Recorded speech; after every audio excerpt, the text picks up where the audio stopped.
Hai, hai, hai. Halo guys, nggak cari ngopi. Oke, hari ini kita ketemu. Kita akan bahas beberapa jenis drone produknya DJI. Nah, yang produk ini namanya Spark. Spark itu dimensinya sekitar 12 cm lah, 12 cm sampai 14 cm kalau nggak salah. Spark ini sudah dilengkapi dengan GPS sehingga dia sudah bisa ngunci di satu titik dan jadi sangat aman untuk pemula karena dia dibuat untuk pemula, maka kualitas gambarnya pun pemula. Nah, ada kakaknya Spark itu adalah Mavic Air. Mavic Air itu kelasnya sedikit lebih tinggi dibanding Spark.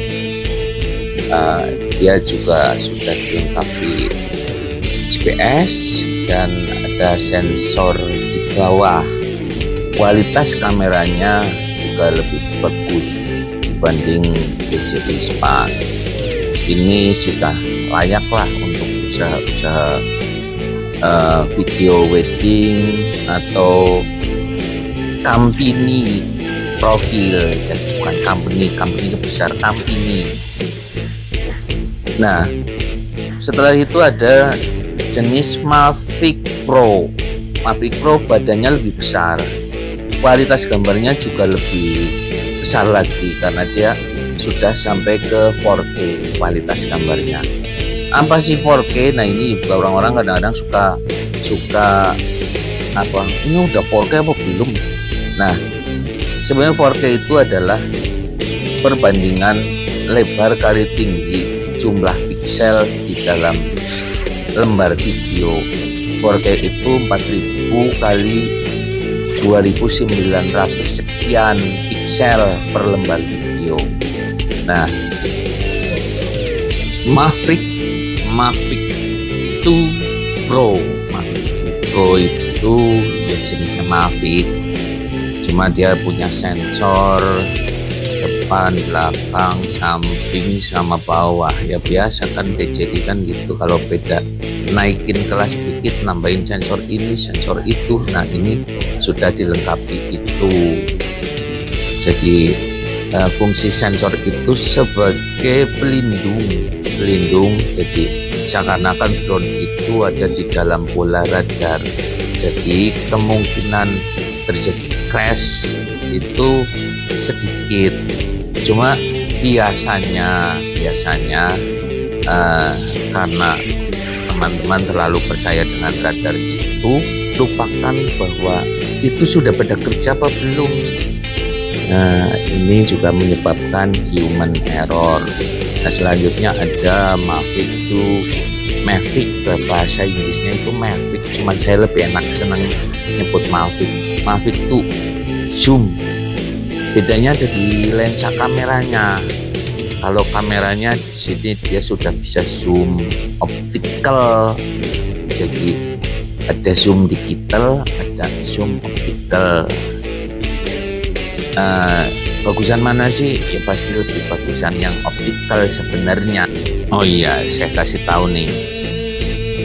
Piksel di dalam gambar itu, kamu lihat tuh gambar yang di balon karet. Ketika balonnya kempes, gambarnya kan jelas. Itu kalau zoom digital, itu kalau balonnya dipelindunginya, gambarnya jadi nggak jelas. Nah, itu kayak gitulah zoom, yang namanya zoom digital. Nah, kalau yang ini Mavic 2 Enterprise. Nah, Mavic 2 Enterprise itu udah apa, kampium lah kualitasnya, sudah bisa untuk kebutuhan broadcast, untuk apa, layar lebar juga sudah support. Ya pasti harganya lebih tinggi lagi dibanding yang sebelumnya. Jadi ya kelasnya DJI kan di situ ada beda. Misalnya Mavic itu belakangnya ada zoom, ada enterprise, ada multispektral. Nah, itu membedakan kualitas dan harga. Nah, kalau yang ini drone sejuta rumah, karena banyak orang yang menggunakan jenis ini, yaitu Phantom 4. Sebenarnya Phantom 4 juga ada beberapa varian.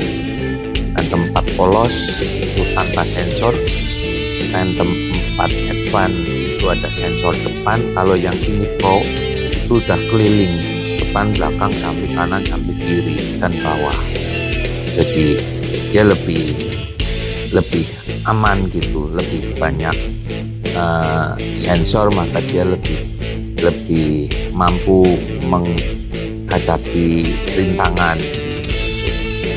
Nah, fungsi sensor itu sendiri ya untuk menghindarkan si pesawat dari gangguan kemungkinan crash. Kalau kameranya ini sudah bisa 8K juga. Kemudian ada drone yang ini adalah Inspire One Pro. Jadi ada Inspire One polos, ada Inspire One Pro. Kalau yang polos itu kameranya warnanya putih bunder.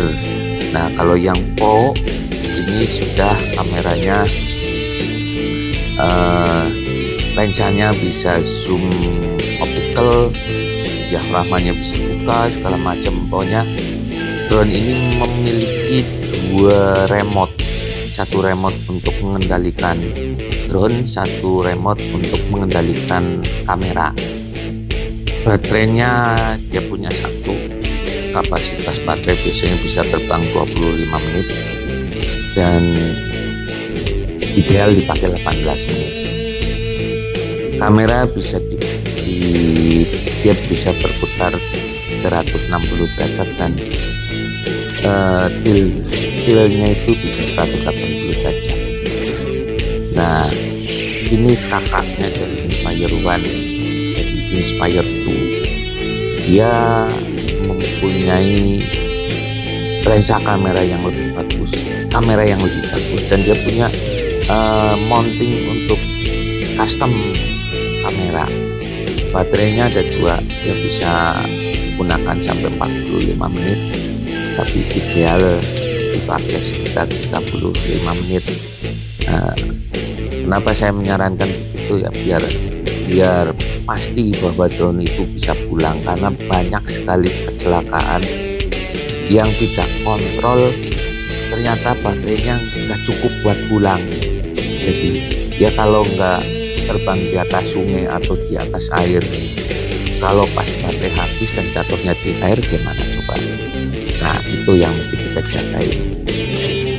Oke, nah selanjutnya nanti ada produk ini yang lebih canggih lagi. Ini drone yang memang yang kalau saya menyarankan lebih cocok untuk mapping. Karena apa? Karena dia dibekali dengan banyak GPS, dan dia juga bisa connect dengan GPS darat atau ground station, dan DJI juga mengeluarkan GPS geodetik atau GPS darat. Nah, fungsinya adalah membuat tingkat presisi pengukuran itu jadi nol banget, jadi tingkat melesetnya itu nol. Nah, dan saya lupa, Phantom yang jenis Phantom itu ternyata sudah diskon ini. Jadi buat yang punya Phantom sebentar lagi akan menjadi fosil. Oke.